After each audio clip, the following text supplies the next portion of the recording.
আল্লাহ সুবহানাহু ওয়া তাআলা এই দুনিয়ায় মানুষের পাশাপাশি জিন সৃষ্টি করেছে।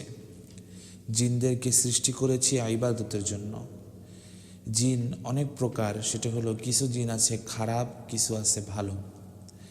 খারাপ জিন এরা বাথরুমে থাকে, এরপর হলো নোংরা জায়গা, ডাস্টবিন, এরপর হলো ময়লা আবর্জনা যেখানে আছে সেখানে সেখানে থাকে, এরপর কবরস্থানে থাকে। আর ভালো জিন যারা, তারা মানুষের বাসা বাড়িতে থাকে, এরপর মসজিদে থাকে, মাদ্রাসায় থাকে, বিভিন্ন জায়গায় থাকে। আবার হাওয়ায় জিনরা ভাসে। কিন্তু জিন এমন একটা প্রাণী যারা অদৃশ্য, যাদেরকে দেখা যায় না। অদৃশ্য, যাদেরকে দেখা যায় না। জিন শব্দের শাব্দিক অর্থ হলো অদৃশ্য, ওদেরকে দেখা যায় না, ওরা হাওয়ার সাথে। আর জিন বানানো হয়েছে, আল্লাহ সুবহানাহু ওয়া তাআলা জিন বানিয়েছে হলো আগুন দিয়ে, অগ্নি দিয়ে জিন বানিয়েছে। তাই এখন এই জিনরা কতজন, অনেকজনে প্রশ্ন করে আর কি। কেউ কেউ বলল, এক ভাই বলল যে প্রশ্ন করেছি যে জিনরা মারা গেলে তাদের কি হয়, আমাদের মানুষদের মতন কি তাদের কবর দেওয়া হয়? এই কথাটা জিজ্ঞেস করেছে। আসলে জিনদের সম্পর্কে এতটা ক্লিয়ার করে কোরআন হাদিসে কোনো কিছুই বলা হয়নি যে জিনরা মারা যায় বা জিনরা কি খায়, কি করে না করে, এত কিছু ডিটেলস বলা হয়নি। কিন্তু আল্লাহ সুবহানাহু ওয়া তাআলা এতটুকু বলেছে যে জিন মানুষের পাশাপাশি আল্লাহ সুবহানাহু ওয়া তাআলা জিন সৃষ্টি করেছে। আর যেহেতু এটা সূরা জারিয়াতের 56 নম্বর আয়াতে আছে, আপনারা দেখে নেবেন, ওমা খলাকাতুল জিন্না ওয়াল ইনসা ইল্লা লিয়াবুদুন। আমি মানুষদের পাশাপাশি জিন সৃষ্টি করেছি ইবাদত করার জন্য। কিয়ামতের দিন তারা জিজ্ঞাসিত হবে, কিয়ামতের দিন তাদেরকে জিজ্ঞাসা করা হবে। সূরা আনআমের 130 নম্বর আয়াতে আছে, আপনারা দেখে নেবেন। আল্লাহ সুবহানাহু ওয়া তাআলা মানুষদেরকে যেভাবে জিজ্ঞাসাবাদ করবে যে তুমি কি দুনিয়াতে থাকতে ইবাদত করেছিলে, আমার কোরআনকে কি মেনেছিলে, আমার নবীর সুন্নাতকে মেনেছিলে।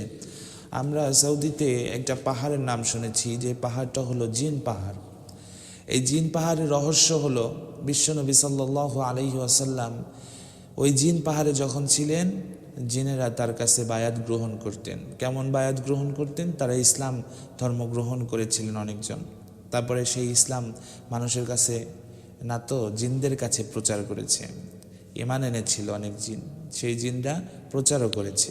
তাই জিনদেরও নবী আমাদের নবী বিশ্বনবী সাল্লাল্লাহু আলাইহি ওয়াসাল্লাম, জিনদেরও নবী আমাদেরও নবী। সূরা আনামের 130 নম্বর আয়াতে এটা আছে, জিনরা রাসূল করিম সাল্লাল্লাহু আলাইহি ওয়াসাল্লামের নিকট দ্বীন শেখার জন্য এসেছিল। আল্লাহ সুবহানাহু ওয়া তাআলা আহকাফের 39 নম্বর আয়াতে এটা ঘোষণা করে দিয়েছে যে জিনরা বিশ্বনবী সাল্লাল্লাহু আলাইহি ওয়াসাল্লামের কাছে ইসলাম ধর্ম গ্রহণ করার জন্য এসেছিল। এটা আল্লাহ সুবহানাহু ওয়া তাআলা কোরআনে বলে দিয়েছে। এরপর তাদের মধ্যে থেকে অনেকে ইসলামও গ্রহণ করেছে। সহিহ আবু দাউদ শরীফের হাদিস, এটা আপনারা দেখে নিতে পারেন চাইলে, 5256-57 নাম্বার হাদিস। এটা আমি নোট করে নিয়েছি, আপনারা মিলিয়ে দেখবেন। রাসূল করিম সাল্লাল্লাহু আলাইহি ওয়াসাল্লাম ও তাদের নিকট ইসলামের প্রচারের জন্য গিয়েছেন। ইসলাম প্রচারের জন্য জিনরা, তাদের যে জিন ছিলেন বিধর্মী জিন, তাদের কাছে ওই জিনগুলো যেত ইসলাম প্রচার করার জন্য। এরকম আমরা একটা জিনিস শিখি, আমরা যেরকমের আজ ওয়াজ করি, নসিহত করি, এইভাবে আমরা মানুষের সামনে ইসলাম প্রচার করি, জিনরা ওইভাবে ইসলাম প্রচার করত।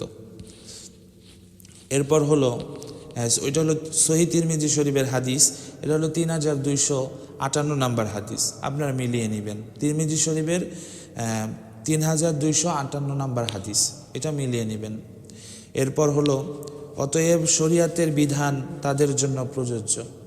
শরিয়াতে যদি আমাদের বিধান, এদের বিধান যদি এইভাবে থাকে যে ধরেন জিনরা তো আল্লাহ সুবহানাহু ওয়া তাআলা নবীর কাছ থেকে তো এরা পারমিশন নিয়েছেন, ঈমান গ্রহণ করেছেন।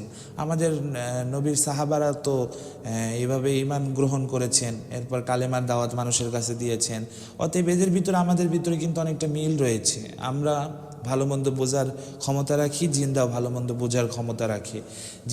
জিনদের ভিতরে খারাপ ভালো আছে, মানুষের ভিতরেও খারাপ ভালো আছে। ওদের যে ভালো জিন, যারা মুসলিম ইসলাম ধর্ম গ্রহণ করেছে, যে জিনরা ঈমান এনেছে, তারা কিন্তু মসজিদে নামাজ পড়ে। এরকম অনেক ইতিহাস আছে। তো আল্লাহ সুবহানাহু ওয়া তাআলা কোরআনে কারিমের ভিতরে সব স্পষ্ট ভাষায় বলে দিয়েছে। এরপর এই জিনদের কিছু বর্ণনা, সেটাও আমি নোট করেছি, সেটা হলো শরীয়তের বিধানে তাদের জন্য প্রযোজ্য। জিনেরা মরুভূমি, গর্ত, মানুষের বসতবাড়ি সহ বিভিন্ন জায়গায় বসবাস করে। এরপর জিনেদের ভিতরে দুই ভাগ, যেটা আমি বললাম, একটা হলো খারাপ জিন আর একটা হলো ভালো জিন। যারা খারাপ জিন তারা তো অপবিত্র থাকে, তারা অপবিত্র জায়গায় থাকতে পছন্দ করে। আমাদের ভিতরে মানুষরাও এরকমরা আছে, যারা এই কি বলে বেধর্মী, তারা কিন্তু অপবিত্র। আমাদের ধর্ম অনুযায়ী তারা অপবিত্র। আমরা তাদেরকে এমনিতে বলি না যে আপনারা অপবিত্র, আমাদের ধর্ম অনুযায়ী তাদেরকে অপবিত্র ঘোষণা করা হয়েছে। এরপর তাহলে ওই জিনদের সাথে এতটা মিল আছে, এতে বোঝা যায় যে আমাদের কবর যদি মাটির ভিতরে হতে পারে, তাহলে আমাদের যদি কবর হতে পারে মানুষ মারা গেলে শরীয়ত মোতাবেক, তাহলে তারাও যদি ইবাদত করে, নামাজ পড়ে, তাহলে তাদেরকেও কবর দেওয়া হয়। সেটা হাওয়ায় হোক, অদৃশ্য হোক, যেভাবেই হোক না কেন, এতে বোঝা যায় যে তারাও কবরস্থ হয়। তো এই প্রশ্ন জবাব আশা করি আপনি পেয়ে গিয়েছেন। যে ভাইরা এখন পর্যন্ত এই প্রশ্নটা, যাদের ভিতরে এখন পর্যন্ত খালি ঘুরঘুর করতেছিল যে জিনদের কি কবর দেওয়া হয় না, তারা আশা করি প্রশ্ন জবাব পেয়ে গিয়েছেন। আমি যেগুলো বলেছি এগুলো আপনারা মিলিয়ে দেখবেন, ইনশাআল্লাহ আপনার প্রশ্নের জবাব পেয়ে যাবেন। আশা করি বুঝতে পেরেছেন। ইনশাআল্লাহ আবার দেখা হবে নতুন কোনো ভিডিওতে। ভালো থাকবেন, সুস্থ থাকবেন। আল্লাহ হাফেজ। আসসালামু আলাইকুম রহমতুল্লাহি ওয়া বারাকাতুহু।